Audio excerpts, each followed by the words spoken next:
WCLN 1170 Radio and Cable Channel 16 are pleased to present We Should Know, hosted by JW Simmons, an upbeat, informative look at people, places, and issues facing our community. This education-based analysis of issues will remain positive and informative as we consider closely what we should know. Welcome back, folks. We want to tell you today we're going to, before I even get into announcement on the show, this is a very critically important show. Messages and commentary is things you need to know that may be life-saving information for you. Today's show on We Should Know is bringing you Dr. Shawn Howerton. He's the CEO and the Chief Medical Officer at Sampson Regional Medical Center. And we're going to get into the world of COVID to some degree on a granular level, to some degree on a bigger, broader level. Dr. Howerton, I want to thank you again for coming in and giving us an update on a very serious, impactful issue that has now seems to expanded even more from the last time we talked. We thought we were on a downtrend. Now we're kind of moving up again. So I want to thank you for taking your time to talk to us again today. Starting the conversation today as kind of an overview, how is Sampson Regional doing, the hospital, the staff, sustaining through this continuing storm of COVID? Staff are good morale, but tired. We are currently at our winter peak, and we're not even hit where we're going to hit over the next couple of weeks. So I would say tired. And they're human, and they're getting sick as well. And so just putting it in perspective across the state right now, about 3,500 people are admitted in hospitals. At our peak back in January, there's 3,900. And so the hospital, the system everywhere is already crunched. And locally here, we have more than enough patients to struggle to try and care for. So we have an 8-bed ICU. And as of this morning, I had 12 ICU patients, 9 of which were COVID. Of our 21 med-surg patients, a third of them have COVID. So it has been a taxing strain on our staff to try and care for people, care for them safely, and not just for us, every downstream and upstream. So there's no place to transfer. So you have people waiting to go elsewhere. And these aren't just patients with COVID. These are people having heart attacks, strokes, and other things that there is no bed, no waiting list to be on. And that's our healthcare system. And then it trickles down from the 911 calls, because you've got your EMS trying to care for people, and they only have so many trucks and so much staff, and trying to get patients to our hospital, other hospitals, and hospitals are in diversion at times, which means that they can't take EMS squads. And so to say things are a bit of a mess across healthcare would be an understatement. I think it's interesting when I look at the hospital system now, and particularly Sampson Regional. Is there any way that there would have been foresight 5 to even 6 years ago that we would be facing anything of this level? Is this historic in nature? Absolutely historic. Even when we look at small things like that, we're worried about Ebola and those type of things. This is just unprecedented for any of our careers, and not something that we could really even predict. We've seen a lot of news media reports of staff and people, hospitals in dire situations because they don't have adequate staff. Are we losing a lot of folks in retirement? And how are we looking as far as nurses and just the fundamental people that keep the hospital moving? We are short. We're hurting. I would tell you that hurting in part from retirements. I would say we're also hurting in part from people getting sick and having to be at home and they can't staff. And unprecedented in this past year, the amount of healthcare staff that are done with healthcare. So I'll tell you, this week we had a nurse that just became a nurse within the last 3 months that came into work and said, I'm done with healthcare. I'm not going to be an RN anymore. And bye, I'm leaving. And it's all related to trying to care for these patients in these these troubling, difficult times, because these patients are incredibly sick. And I think part of it, from what I'm hearing from some of those folks that you're speaking about, a lot of these people and nurses and medical folks are saying, I just don't want to expose myself to that environment anymore because I'm concerned about my family. I would say there's some of that, especially for for some of our more non-clinical. Our clinical staff, it's not so much an exposure. We've got more than enough PPE, and we're going above and beyond even just some of the safety protocols. So their risk of exposure is more going to Walmart or Lowe's or something like that than it is here at the hospital. But it is just the sheer everything is so much more challenging. Caring for a COVID patient in isolation, and it wears on you because it's just more challenging. And that's probably the more what I've heard, as opposed to I'm worried about getting COVID at work. So some information I looked at recently, just in the past week, I looked at numbers, nursing staff, $100+ an hour was the norm. Is that real? Or is that just information that I picked up off of an article? It's, sometimes you got to validate what you read. And so I'm just wondering, does that fit in the model for rural hospitals? Absolutely. And actually, if you can give me some at $100 an hour, I'll take them in a heartbeat, because the more normal rate that all hospitals are having to pay to agency are $120 to $140 an hour, which is also so from any hospital system, that's not sustainable. It's not something that you can afford to do, but you can't not care for the patients. And so it's also very frustrating for our bread and butter staff that have been here, they're part of the team, to have a traveler come in and maybe not work as hard as our home team is, and kind of be in their face about how much more money they're making than them. That's a bit demoralizing. So I will say we have had staff that have said, you know what, I'm going to be part of the game, and I'm going to go on the road and travel. And so it's a mess. I will say, at least from a size perspective, we're looking in for the for nurses and getting contract nurses in the 1920 number, versus I know tertiary care centers are looking for 400, 700 nurses. It's an amazing shortage. Yeah, I think the Dukes and Rex recently put out some numbers, and they were in the hundreds of people. That these were like full-time people, I think they were looking. Yeah. So what are you looking at now when you look at your roadmap? Do you have any sense of where we're going, or is this battle engage, move forward, or can you develop a map forward? Is there anything that looks like a map forward? Actually, there is. And I would tell you that good, bad, or other countries going through this have laid some map. I think the biggest thing, and one of the things I would love for us all to get away from, is calling COVID, because there's more than just plain COVID. There's alpha COVID, which we fought and we thought we won against with the vaccine, and we did. But we're not dealing with alpha anymore. We're dealing with delta. And so it's a whole new war. It's not really a new bug, but it's a new variant. And so that's a whole new strategy. So some of our prediction and predictive models have come out of England, and watching their rise, spike, and trail off. And so we were actually, compared to the projection that I had 6 weeks ago, we're about 10% under what the original projection is. So we'll take it.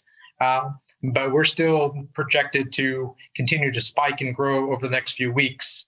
And then again, that's all depends on what happens as schools go back in session and spreads there. I know that in Georgia, as they went back to school, had, I forget, 50 or 60% increase in kids getting COVID and spreading it. So that all plays a big role. And again, the biggest thing with all this is plugging up the whole system where people can't get care.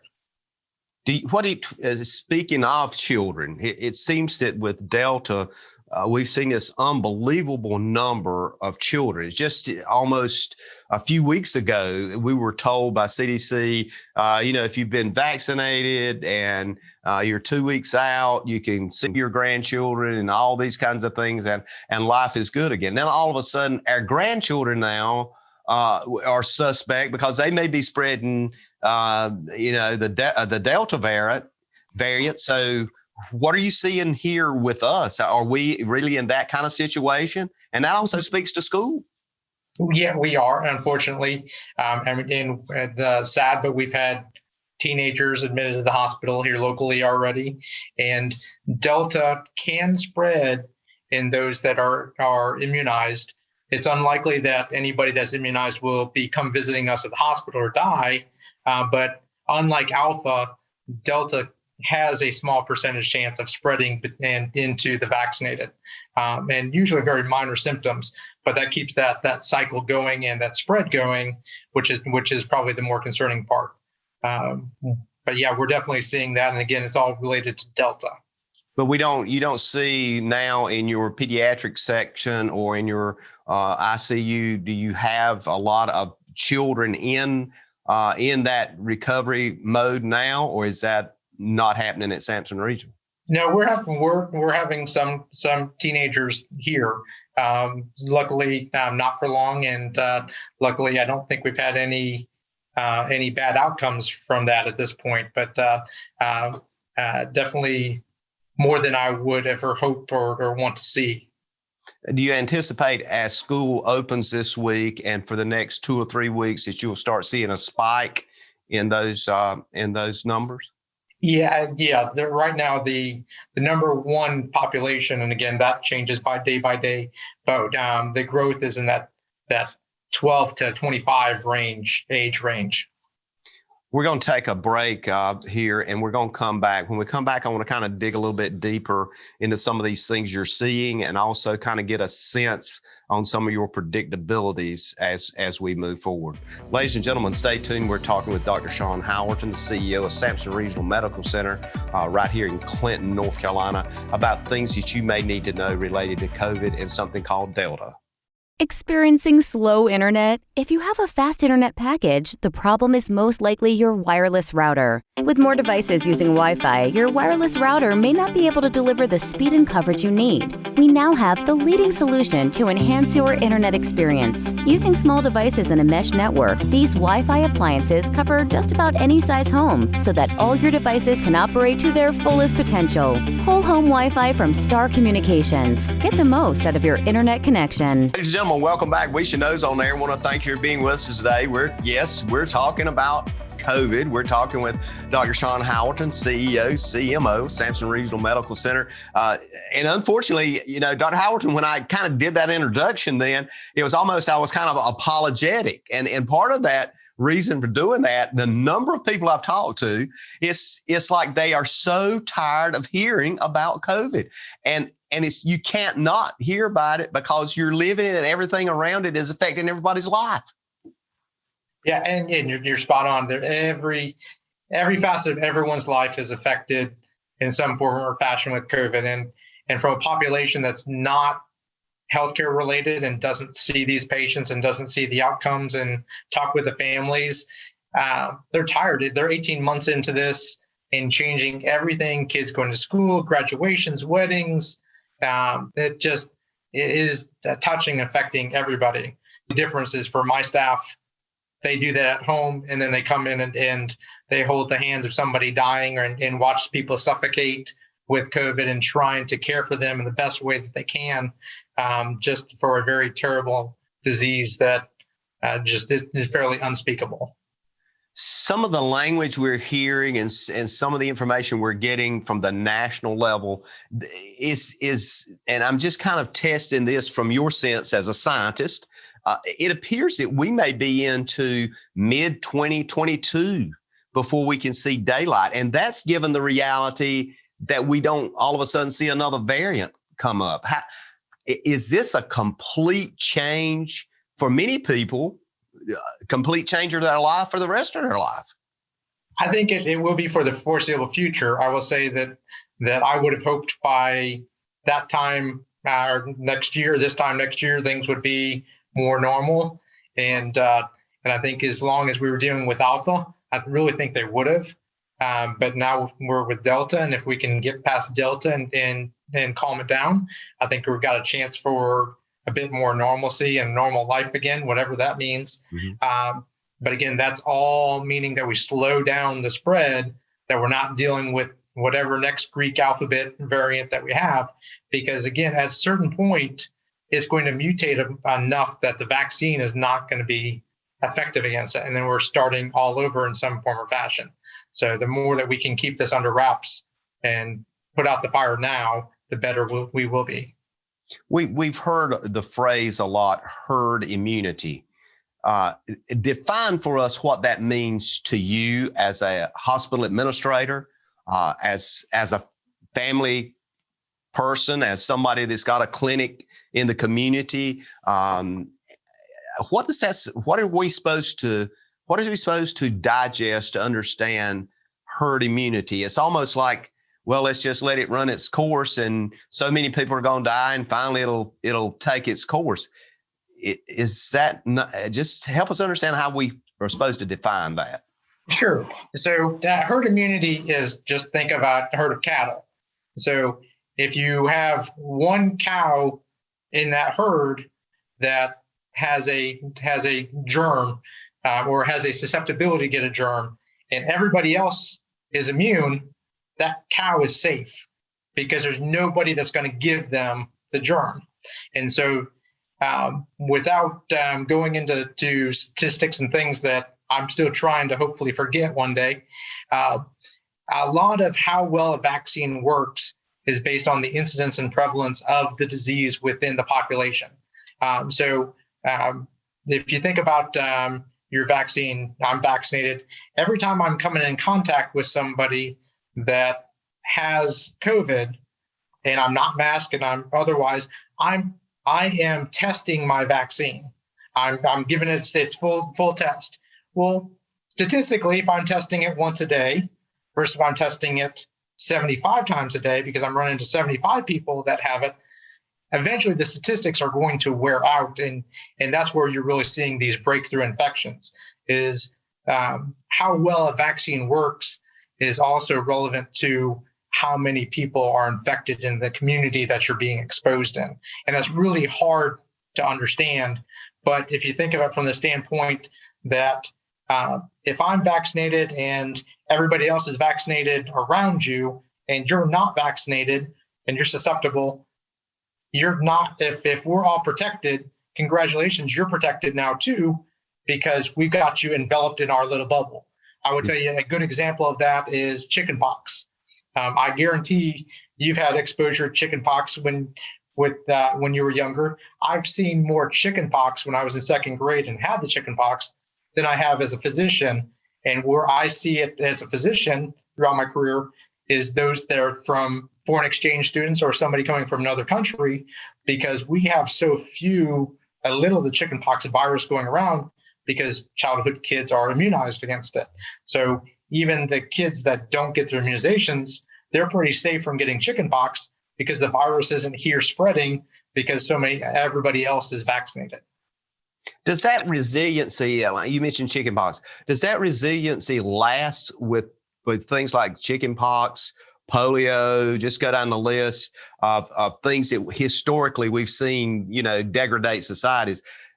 It does go away. Is it because of herd mentality or because there was a lot of people got the vaccine and because we do updates on that periodically? Is that not correct? To answer your question, both. So first and foremost, as you eliminate the disease from everybody being vaccinated, it's harder for it to pop up. And then from you mentioned booster, mm-hmm. We get boosters based on scientific evidence as to when our immune system wanes. So chickenpox, for example, childhood, you get vaccines against chickenpox. For those that have had chickenpox as a child, like I have, when I get into retirement age, it'll be time for my body to get another shot. to help prevent me from getting shingles, because by that point in time, all the studies show that my body will have forgotten as well how to keep the chickenpox virus, which is still alive in my spine, in check, and then it can come out as shingles. So everything we do is based on when your immune system starts to wane. So same thing with tetanus, why you get a tetanus shot every 10 years, because at that point, your immune system is starting to wane. So at some point, and we've already discussed that with COVID vaccines, with so much virus, we're starting to see that the immune wane a bit. So there's a lot of discussions of while we were happy and we're good with alpha, and we are, we're not dealing with alpha. So in response now to Delta, we're looking at a booster at 8 months. So I was immunized late December, second one in January. By the end of September, early October, I expect that I'll have a third injection to boost my immune system. But also the studies show that with that boosted immune system, I'm now back closer to what we were dealing with alpha, less likely for me to get it and spread it to the people around me. So you start making that herd again and keeping people safe. And that opens the door to an observation and question.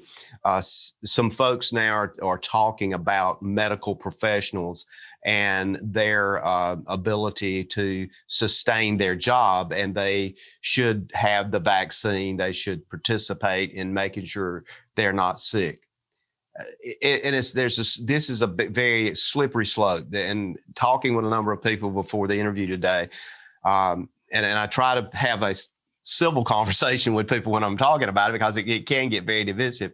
With healthcare professionals, is that something the hospital is looking at to say to the folks that work there, we prefer that you become vaccinated for your safety, but more so because we need you on the job?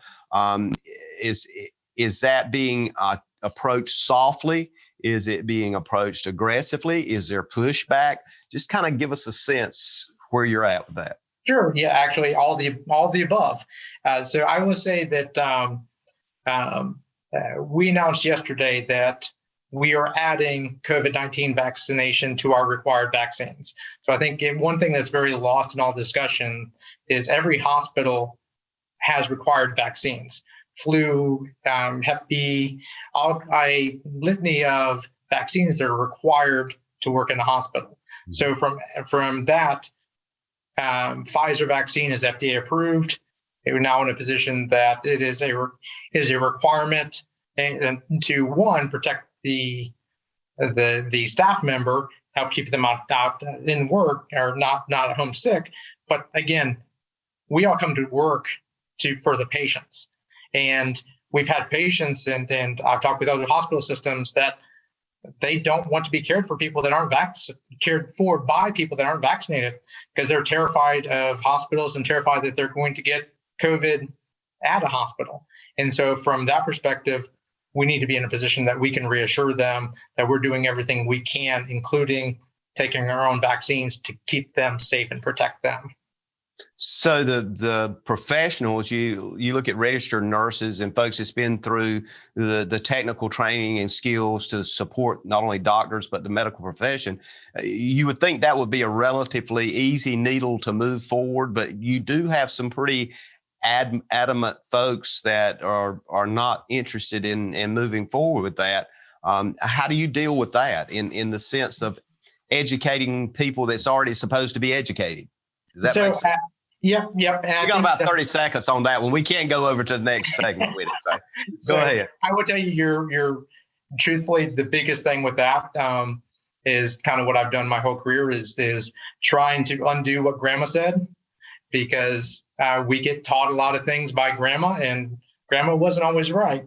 And so we have a lot of superstition and things that we don't look at or overcome. And I forget the statistic now, but in a general year, if flu vaccines were not required in hospital systems across the country, 10 to 15% of people wouldn't get their flu vaccine.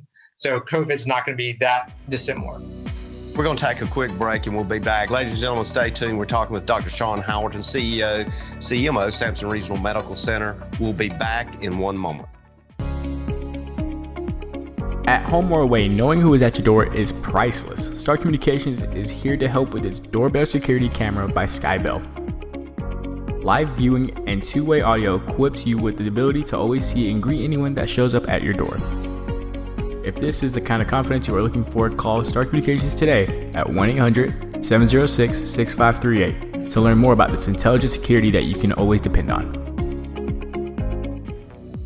Ladies and gentlemen, welcome back. We Should Know's on the air. We're on our third segment here as we're talking with Dr. Shawn Howerton, CEO, CMO, Sampson Regional Medical Center. We're talking about COVID, its impact on the community, its impact on our hospital right here in Clinton, North Carolina, a local regional hospital. Dr. Howerton, we went off air with as we were going to break. We're talking about the instances of folks that are in the medical profession that have yet to be vaccinated, even for the Alpha variant. And there is a broadening stretch, and you know the commentary. An example of some of them are, I don't want to get COVID-19 from the vaccine. We don't know what the long-term side effects are. And we could just a long list of things here. How do you approach that discussion with someone that you're trying to get to understand from the scientific, from the medical community? This is something you need to consider. It's because, you know, where we're at now, and I think we kind of alluded to, we're looking at a lot of companies and organizations now literally penalizing people if they don't get vaccinated. So this is a real unfolding truism as we're talking today. How do we approach that? How does companies, how does folks in leadership management like yourself approach employees? Tell us what your thoughts are. Sure. I think for the most part, in talking with my patients, is usually starting with, what do you know, or what do you think you know? What are your preconceived notions? And really, for most everybody, it's, what do you fear? Because everybody's fearing something. And so for a lot of people, they had no idea that COVID is what it is. And they didn't actually think that they needed a vaccine against COVID because COVID was hype. And as you start talking with them, or they start seeing their loved ones dying or getting sick, that light bulb goes off for them. For others, probably the number one thing is people read headlines, and they read social media headlines, but there's nothing behind them. And so really kind of helping people understand, I would say the majority of things are, and you would not laugh at anybody, but some of the preconceived notions, like there's microchips in them, and that we can otherwise going to be tracked. Well, we all have cell phones in our pocket that could track us if anybody wanted to track us. So, and I also say, having helped move vials in our vaccine clinics, there are no lot numbers that are tied to you and tied to me or tied to an individual, and there's no master list of or any of those things. So that's not something that is even feasible. Some people worry that it wasn't FDA approved. Pfizer is now FDA approved, and I think a lot of this comes from misinformation and concern. There's concerns from some people about fertility, and that those are unfounded. I would say that sometimes as scientists, we use dumb terminology from a public perspective. You know, when we're talking about neutralizing antibodies, that's probably not something that everybody talks about every day. But we do know that our dog got neutered, and very similar wording. So from that perspective, we're not seeing it. And I think there's the unknown is scary to everybody, and everybody makes their own determination of what their risk is. And I've had conversations that, I'm not really at risk of having COVID, so why would I get the vaccine? Well, why do you think you're not at risk? Well, I'm not around anybody. Well, tell me who you ate dinner with yesterday. Who did those 10 people eat dinner with the night before? And before you know it, a few interactions, and I can point out about 140 people that they've breathed the air of. And yes, you're very much at risk. And so I think for a lot of people, answering some of those minor things are really the crux of it. But I'll tell you that I'm very opinionated. I've had patients and I've had staff say, you know what, my parents said they'll disown me if I get the vaccine.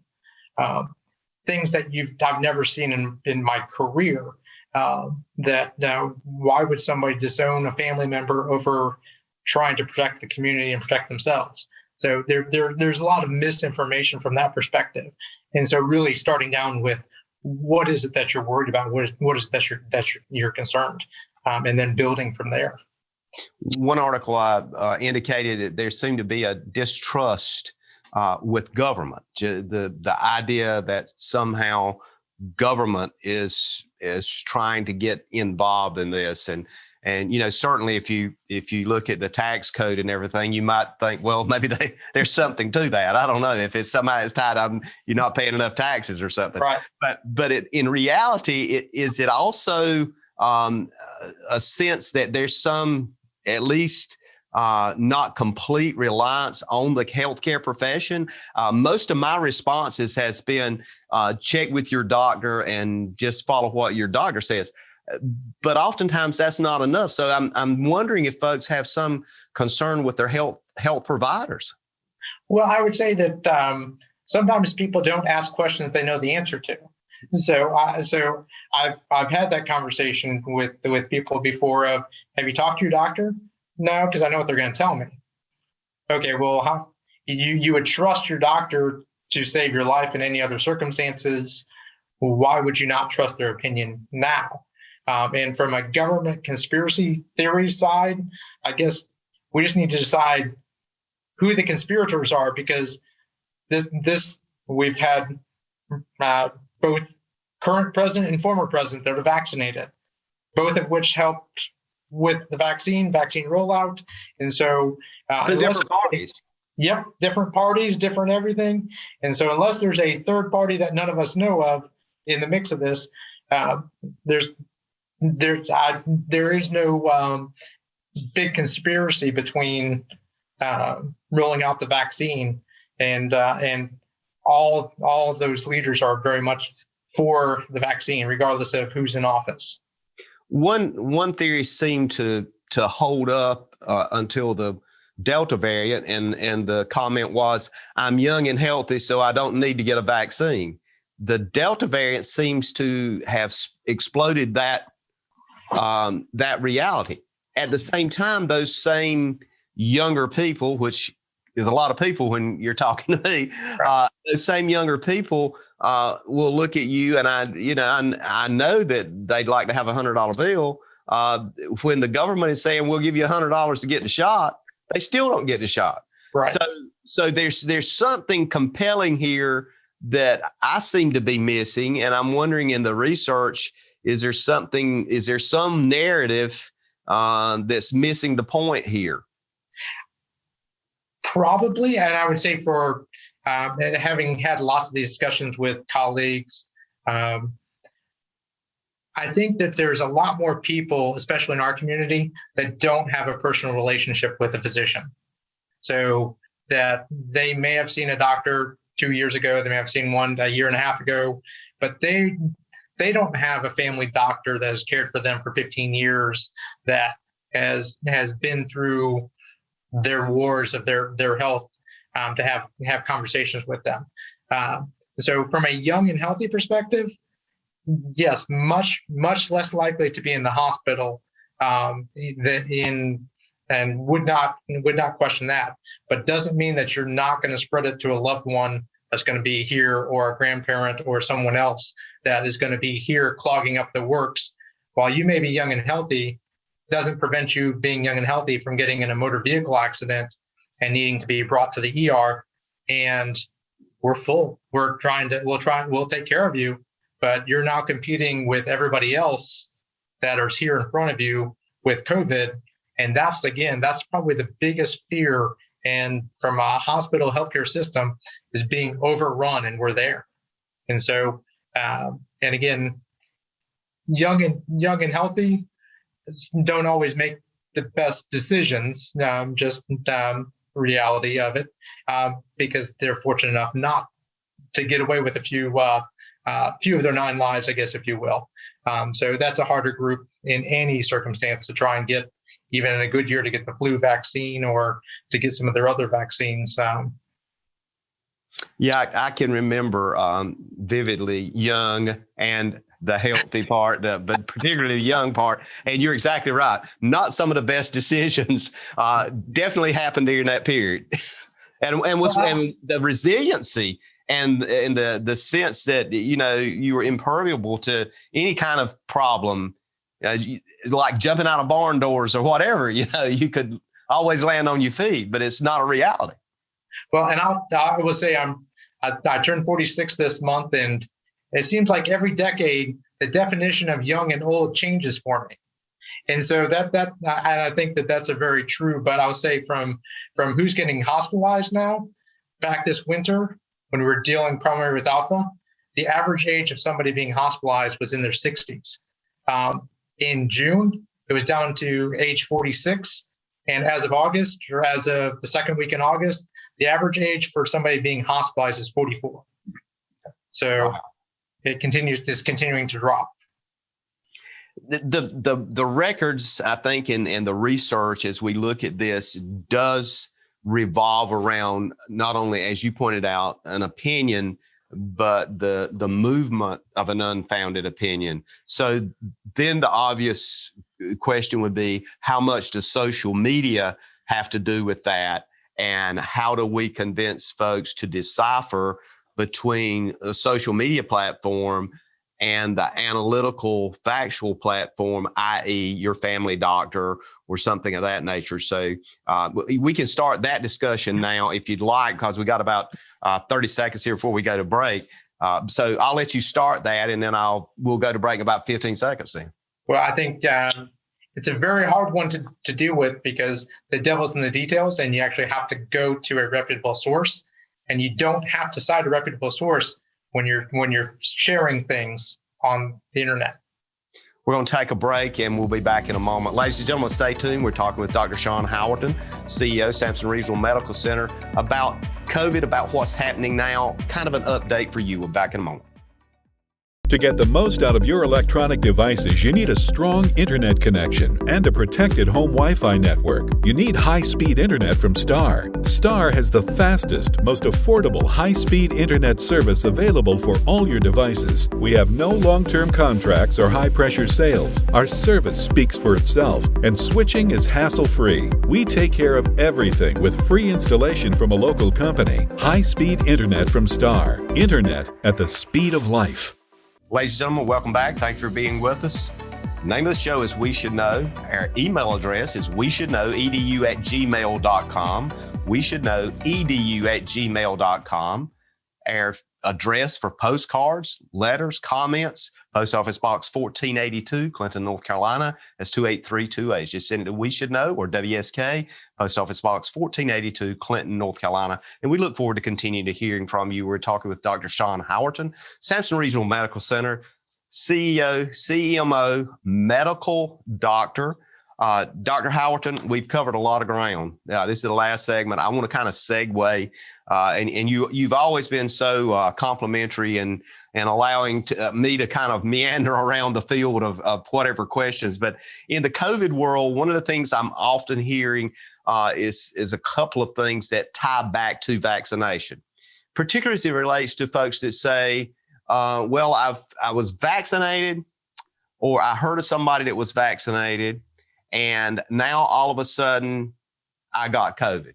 Well, and the question, they'll say, well, the question is, if that's so important to get vaccinated, then they told us we get vaccinated, we're okay. And now guess what? I got COVID, and they look very frustrated. And I want you to kind of address that.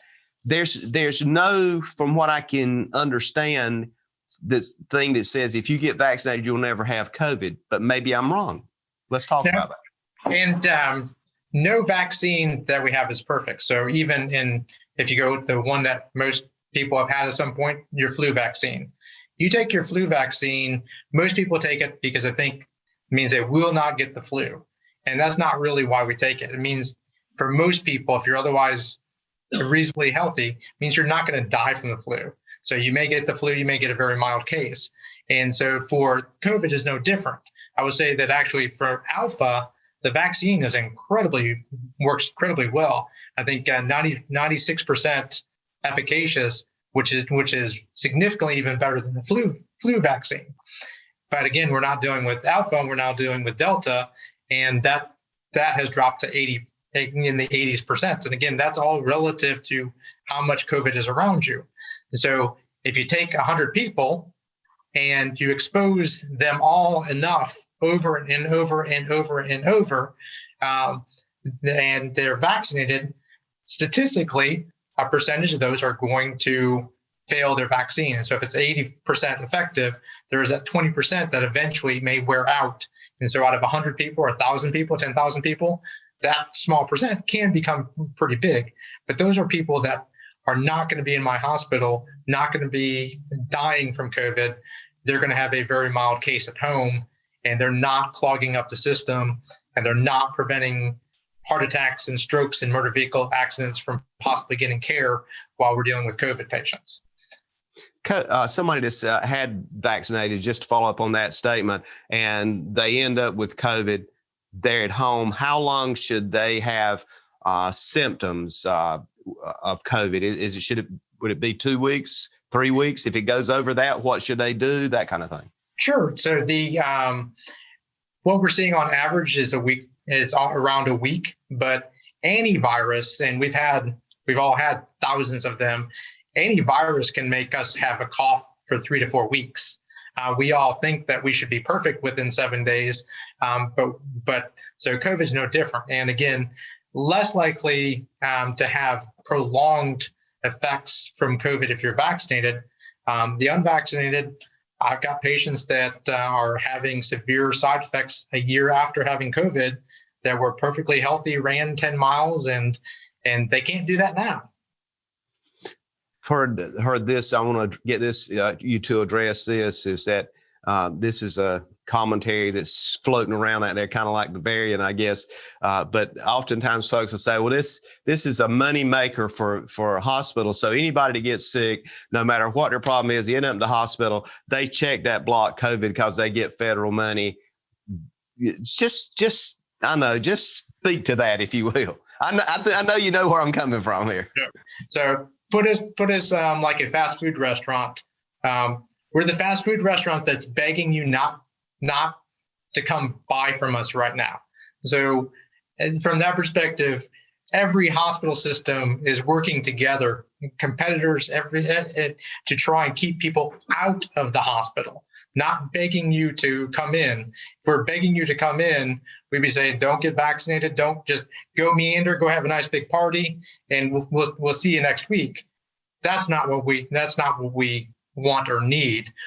So I find that humorous. And actually, when I look at what we get reimbursed for the couple $100,000 worth of charges for somebody staying in the hospital for several weeks, it doesn't cover the cost. So that's not it's not a moneymaker for any hospital system or that I've spoken to. That there's no incentive for any, not that even a physician or a medical person would do it, but there's not an incentive to do that, is there? No, not at all. So, and I think, and going back to the conspiracy, I've heard that numbers are made up.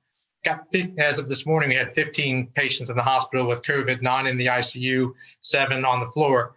I can go touch. If I pepper up, I can go touch those people. Those people are real. They're here. They're the ones suffering from it. So sometimes it's a challenge to argue conspiracy theories with fact, because you have to be willing to hear fact. How many of those people that's in the hospital that are there because of COVID or were people that are vaccinated? I'm aware of 1. So 1 out of 15 are vaccinated, and they're hospitalized in part from COVID, but also with another major medical problem. So I don't know that they'd be hospitalized right now if they didn't have the other major medical problem. But even with that, 1 out of the 15 being vaccinated is good odds and kind of par for the course. Okay, next question deals with antibodies and antibodies via vaccination. Sometimes folks will say, well, I've got a lot of antibodies, and quote in the conversation, that means I don't need to get a vaccination because I'm robust, antibodies, and lift weights or whatever. Help us demystify that whole commentary about antibodies. Sure. First question that I would have for somebody, and I've asked this, what type of antibodies? Usually can't get told that. So there's different types of antibodies, and are the antibodies from the test that you got specific to COVID-19 alpha or delta? The coronavirus, which is what COVID-19 is, we've all had coronaviruses. It's a whole class of viruses. So if you have antibodies against a coronavirus, just a broad coronavirus, yeah, no kidding, we all do. That doesn't mean we've had specific to COVID-19. So let's assume that we even have a specific test for COVID-19, alpha or delta. Within antibodies, when we test to see if somebody has mono or had mono or has a virus or had a virus, we're checking a specific type of antibody. IgG antibody or IgM antibody to know whether it is IgG and gone, so you've had it, your body has fought it off, and you've got long-term antibodies, or you're dealing with IgM antibodies, which means you currently have it and you've not yet made long-term antibodies. So somebody can have IgM antibodies a month out. That doesn't mean that they're going to have the long protective IgG antibodies. So it's all relative to what type of antibodies. And what we're seeing with antibodies, especially more with Delta, if you had an infection, a reasonably decent infection, I guess, and had a good immune response, you're keeping antibodies for 4 to 6 weeks or some form of antibodies. And then you start waning off. There's some studies that show if you were hospitalized in the ICU here for 2 months, you may have a little bit better antibodies and for a longer period of time. But now we're seeing those trail off by 2 to 3 months. And I've had quite a few patients that have had COVID more than once because those antibodies wane really at that 3-month window. So the current recommendation is if you've had COVID, still to go ahead and get the series because good, bad, or other, somebody that's had COVID and they can get their vaccine series will they will have a better immune response after that and a better arsenal than I do, having just had the vaccine. But yes, very much should still get the vaccine to keep long-term IgG antibodies. When we first started hearing about the booster shot, and CDC was reporting information, the commentary was made possibly 6 months from the last shot. If you got the Pfizer or Moderna, 6 months from that. Now we're understanding that the Biden administration is saying 8 months. So the Biden administration, I'm making an observation. Is that the same thing that you as a medical professional would say, or do you still believe that it would be better at the 6 month range rather than the 8 month range? Just a point of confusion out there. So, and we got about 30 seconds here. Oh goodness, no pressure. I would say ultimately wouldn't be specifically listening to either government party, more specific to the CDC and based on the studies. And the more recent studies show that at 8 months now, we're starting to see some decrease in how well the vaccines are working. And again, that's specific to the amount. There's so much COVID that we've just kind of diluted our vaccine, if you will. And so we're going to be in a booster state here at 8 months. So from my perspective, I plan to be getting mine at my 8-month window, and that's perfectly safe and appropriate based on the current information. Well, that's kind of where we are today, and I've got abundant other questions I'd like to ask you, but unfortunately we're out of time. Again, thank you for being with us and stepping up to speak to the folks that depend on you and your organization each and every week. Thank you. And if I could part with one thing, is just begging everybody to get vaccinated. Ladies and gentlemen, we'll see you again next week, and may God bless. Thank you for tuning in to this week's episode of We Should Know with host JW Simmons. If you have a question, comment, or suggestion regarding this or any episode, please send your emails to weshouldknowedu@gmail.com. And remember to tune in every Tuesday at 2:30 for another informative episode of We Should Know.